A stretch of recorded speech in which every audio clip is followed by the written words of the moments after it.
Hola, muy buenos días. Eh, Junto con mis compañeros Wilmer Andrés Silva Jiménez, Luis Felipe Guastumal Córdoba, Diego Alberto Gelput y mi persona Oscar Haider Pachajo Rosero, estudiantes de la Universidad Sesman eh, de la carrera Licenciatura en Educación Física. Bueno, en el día de hoy les vamos a explicar un poco acerca de los elementos constitutivos de la motricidad. Bueno, en primer lugar yo les voy a hablar sobre la corporeidad y la intencionalidad. Bueno, ¿qué es la intencionalidad? La intencionalidad es una expresión filosófica que trata acerca de las características de los hechos con relación a la mente, por lo que ésta señala o se encamina hacia un objeto. La intencionalidad se encuentra vinculada con el pensamiento o la conciencia. Gracias a la intencionalidad, un individuo tiene la capacidad para identificar la realidad que lo rodea y que se inclina de forma natural hacia ella y a la vez al propio yo, no solamente como objeto, sino como sujeto del hecho. Franz Brentano fue el filósofo que introdujo por primera vez el concepto de intencionalidad. Él sostenía que los estados mentales eran los únicos que eran intencionales y que por lo tanto venían, mar-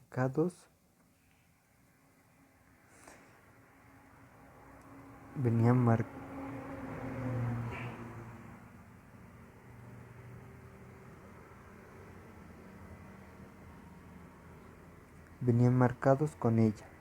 Esto quiere decir que si una persona tiene una creencia, dicha creencia es sobre algo.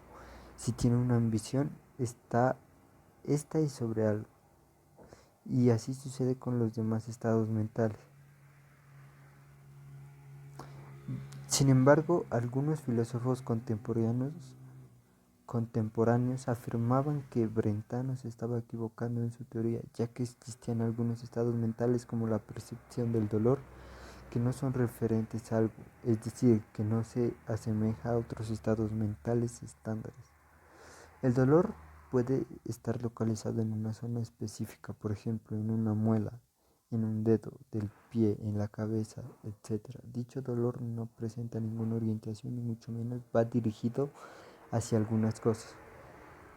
Todo lo contrario sucede cuando la persona desea comer helados. En este caso, el deseo tiene un objetivo, es decir, una dirección y que en este caso es el helado.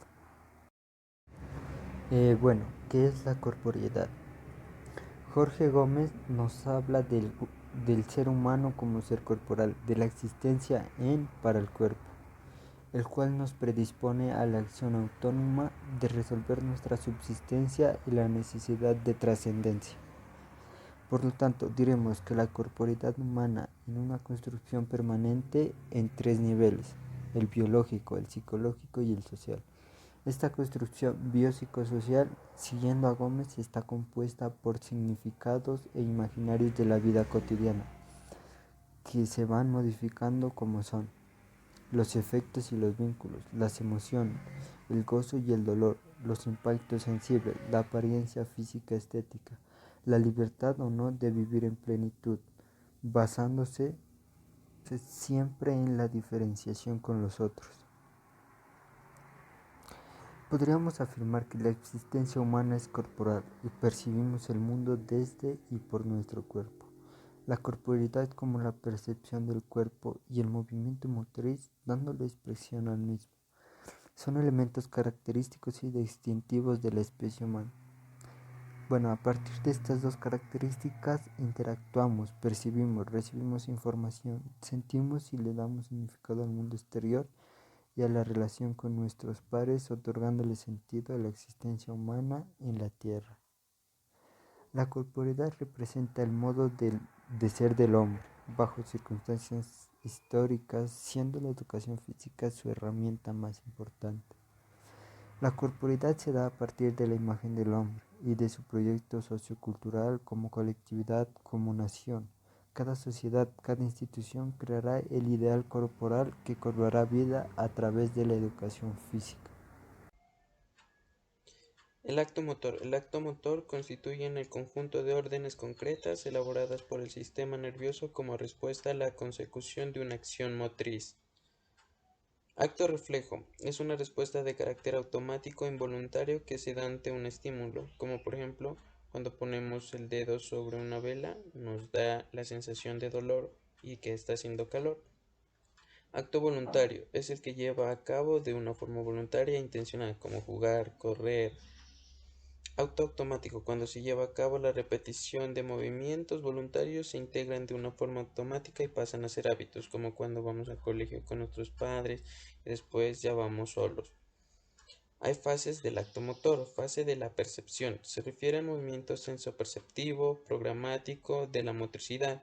Comprende momentos estímulos. Hay simples y complejos. Los simples excitan a un solo receptor y los complejos excitan a dos o más receptores, como la visual y auditiva.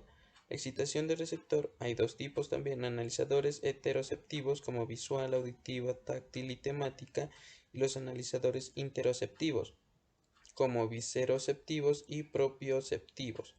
Hay una fase de decisión, como para un estímulo implica elaborar una imagen motora o representación mental y poner en marcha la capacidad, anticipación y toma de decisiones. Hay una fase de ejecución, este momento observable del acto motor como el movimiento, fases de biomecánico como una persona haciendo ejercicio y otras actividades, y fases de energéticos. Percepción.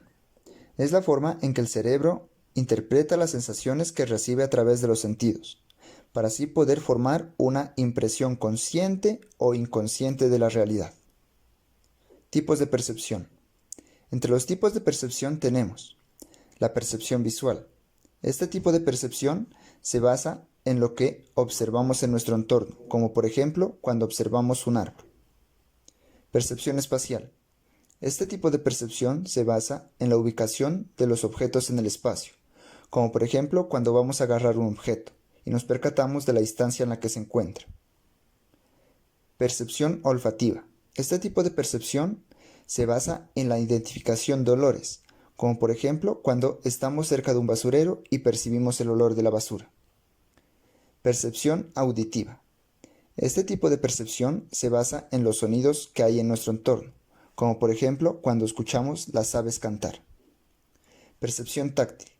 Este tipo de percepción se basa en la habilidad de recibir e interpretar estímulos a través del contacto con la piel, como por ejemplo las personas ciegas, las cuales pueden leer por medio del tacto. Percepción gustativa. Espacialidad. El espacio es el lugar donde nos movemos y viene determinado por los estímulos que en él se producen. La espacialidad se puede dividir en orientación espacial, estructuración espacial y organización espacial. La orientación y estructuración espacial constituyen los pilares base que posibilitan el movimiento del niño para organizar el espacio. La orientación espacial se puede entender como la aptitud para mantener constante la localización del propio cuerpo con respecto a la posición de los objetos, como para posicionar esos objetos en función de donde estemos situados nosotros mismos. La estructuración espacial permite saber cómo está estructurado el espacio a partir de diversas categorías de relaciones espaciales que nos dan la percepción de vecindad, separación, orden, sucesión entre otros objetos, relación topológica, etc., permitiendo situar los objetos o los elementos de un mismo objeto con relación a los demás, o coordinar los objetos entre sí en relación con un sistema o unas coordenadas de referencia, implicando poner en juego medidas de longitud, volumen y superficie. La organización espacial permite al niño organizar el espacio partiendo de la orientación y estructuración espacial y se basa en la vivencia motriz y perceptiva inmediata que el niño posee del espacio en sus edades iniciales y en su capacidad de analizar estos datos perceptivos inmediatos con profundidad, elaborando relaciones espaciales de mayor complejidad. Los objetivos que se persiguen con el trabajo de la espacialidad son los siguientes: ser capaz de reconocer las distancias de un objeto respecto a uno mismo, identificar las distancias entre objetos, diferenciar entre espacio propio, próximo y lejano, ser capaz de proyectar el propio cuerpo en el espacio circundante, saber conjugar diversos elementos de estructura espacial, por ejemplo, alturas, planos, distancias y ejes. La temporalidad. La espacialidad no puede separarse de la temporalidad y viceversa, ya que todas las situaciones y movimientos se van a dar en un espacio y en un tiempo determinado.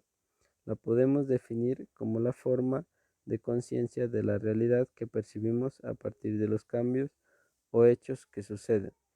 Estos cambios se pueden evidenciar tanto por la secuencialidad de sus puntos de referencia, orden, primer componente de la percepción temporal, como por la duración, que es el tiempo físico medio en minutos, segundos, etc., que separa dos puntos de referencia, el cual es el segundo componente de la percepción temporal.